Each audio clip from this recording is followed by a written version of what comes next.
អ្នកទាំងនេះធ្លាប់ឃើញអ្នកមានជាច្រើនដែលពួកគេសុទ្ធតែអ្នកមានលុយលំដាប់ក៏ប៉ុន្តែនៅតែជាពាក់លុយធនាគារខ្ចីលុយគេទៅពង្រីកអាជីវកម្មអាចនឹងមិនអាក្រក់នោះទេតែវាតម្រូវឲ្យយើងចេះគ្រប់គ្រងហិរញ្ញវត្ថុរបស់យើងឲ្យបានខ្លាំងមែនទែនចង់ដឹងពីវិធីដោះបំណុលស្វែងយល់អំពីបំណុលល្អនិងបំណុលអាក្រក់ហើយកសាងសេរីភាពហិរញ្ញវត្ថុឡើងវិញអ្នកទាំងគ្នាគួរតែអានសៀវភៅពីក្បាលនេះដែលមានបកប្រែជាភាសាខ្មែរស្រាប់តែម្ដងសៀវភៅទី1គឺជាសៀវភៅរបស់លោក Dave Ramsey ដែលជាសៀវភៅល្បីខ្លាំងមែនទែនទាក់ទងជាមួយនឹងការដោះបំណុលដែលមានចំណងជើងថា The Total Money Makeover បកប្រែជាភាសាខ្មែរគឺវិធីដោះបំណុលផ្ដល់សេរីភាពហិរញ្ញវត្ថុនៅក្នុងនេះគឺគេបានបង្ហាញអំពី7ជំហាននៅក្នុងការដោះបំណុលរបស់យើងពីតូចទៅធំបន្តិចម្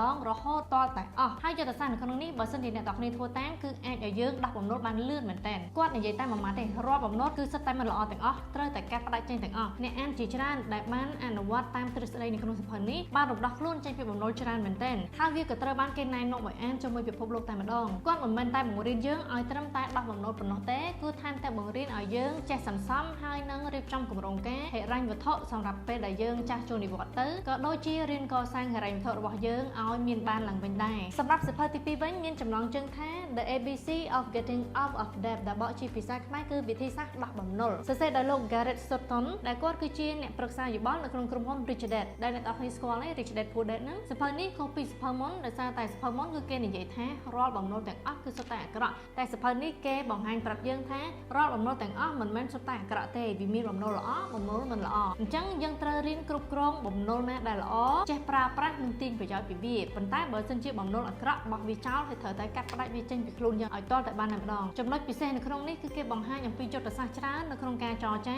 រួមជាមួយនឹងការប្រើប្រាស់ច្បាប់នៅក្នុងការដោះបំណុលផងដែរអ្នកទាំងនេះធ្លាប់ឃើញអ្នកមានជាច្រើនដែលពួកគេសុទ្ធតែអ្នកមានលុយលំដាប់ក៏ប៉ុន្តែនៅតែជាពាក់លុយធនាគារពួកគេទាំងនេះគឺជាប្រភេទមនុស្សដែលមានបំណុលប៉ុន្តែបំណុលល្អខ្ចីលុយគេទៅពង្រីកអាជីវកម្មអាចនឹងមិនអាក្រក់នោះទេតែវាតម្រូវឲ្យយើងចេះគ្រប់គ្រងហិរញ្ញវត្ថុរបស់យើងឲ្យបានខ្លាំងមែនទែនបើនិយាយទៅសៀវភៅនេះអាចនិយាយបានថាការសរសេររបស់គេលក្ខណៈជាកណ្ដាលមិនថាអ្វីមួយដែលល្អពេកឬក៏អាក្រក់ពេកទេសំខាន់គឺយើងចេះទាញវាយកមកប្រើតែវាពិបាកសម្រាប់អ្នកដែលគាត់មិនសូវចេះមានការគ្រប់គ្រងទៅលើហិរញ្ញវត្ថុសម្រាប់អ្នកដែលទៅតែចង់ចាប់ផ្ដើមដោះបំណុលដំបូងឬក៏អ្នកដែលមិនសូវមានបទពិសោធន៍ទាក់ទងជាមួយនឹងហិរញ្ញវត្ថុទេនោះអ្នកទាំងគ្នាអាចប្រើប្រាស់គោលការណ៍របស់លោក Dave Ramsey បានដែលគោលការណ៍របស់គាត់គឺងាយហើយអត់ស្មុគស្មាញច្រើនទេក៏ប៉ុន្តែត្រូវការអនុវត្តតឹងរឹងមែនទែនគឺបើថាដាច់គឺត្រូវតែដាច់ធ្វើគឺត្រូវតែធ្វើតែម្ដងអត់មានលេសអត់មានថាគិតគូរអីផ្សេងច្រើនទេតែបើអ្នកទាំងគ្នាដឹងអំពីហិរញ្ញវត្ថុច្រើនមានចំណេះដឹងទាក់ទងជាមួយនឹងការប្រើប្រាស់លុយច្រើនហើយជាពិសេសអ្នកដែលមានអាជីវកម្មច្រើនក្នុងដៃហើយធ្លាប់ខ្ចីលុយដើម្បីពង្រីកអាជីវកម្មហ្នឹងអ្នកទាំងគ្នាអាចប្រើប្រាស់យុទ្ធសាស្ត្រនៅក្នុងសៀវភៅនេះ